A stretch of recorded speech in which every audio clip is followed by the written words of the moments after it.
Hello, Claire, class. Tulio responding to Claire's post. Nice post, Claire. You mentioned a couple things. So you went with the cons and the pros on the alternatives they have for the military system. On the con side, you mentioned that military should keep the military benefit because they've earned it, through all the harsh, I guess, the deployments and just the physicality of doing performing military jobs and all that. You also mentioned that they could come up with alternatives methods to instead of taking away or changing the retirement system. I agree with you. You also mentioned that recruiting efforts would be hurt. On that one, I'm not too sure. I think you would still get the recruiting efforts coming into the military as required per whatever the amount of personnel they need.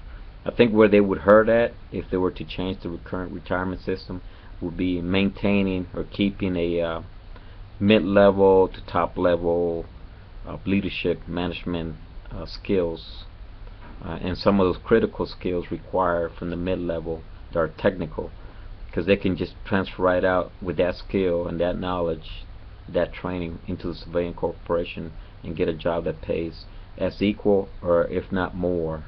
Plus they would retain whatever compensations the military is given, and just transfer that to the civilian world. The current proposal, that 401 proposal, 401k, they would have that option where once you reach about 10-15 years in service, you retain enough skills, experience, training, and also some compensation, just transfer to another civilian world that's going to pay you more. So I think that's where they would lose that. A lot of kids come into the military just for the training, for the education benefits, some skills, experience, and I read that only 17% make it to 20 years to retire. I didn't know the number was that low, in the teens, and about 83% do not make it to 20. So they leave the military without no retirement compensation. So as you can see, a lot of kids just come in and then they leave. That 401k would help them out as far as providing some kind of retirement benefit. Your pros, you said and I agree also that the military has one of the best compensation benefits out there. Not only retirement, but health care and also education, among other things that are provided by the Veterans Affairs Office. You also mentioned the combat veterans, the difference between combat veterans and some of those that are not combat veterans. Right now, I think the change is big. There's a lot of combat veterans. The military has identified personnel that have not deployed, and they're trying to get all those personnel out to deploy and give a break to those that have been deployed 3, 4, 5, 6, 7 times. So there's a change there, but you cannot compare it when it comes to retirement benefits and other benefits. You cannot compare it. In the military, they don't do that, like as far as combat versus non-combat. So I think what they have to do there, looking at alternatives, if they're going to come up with something else, is look at bonuses. That's one thing, and maybe you mentioned increasing the age or the changing of the time limit on the benefits. That's another way of doing it, and also the health care is another way of doing it.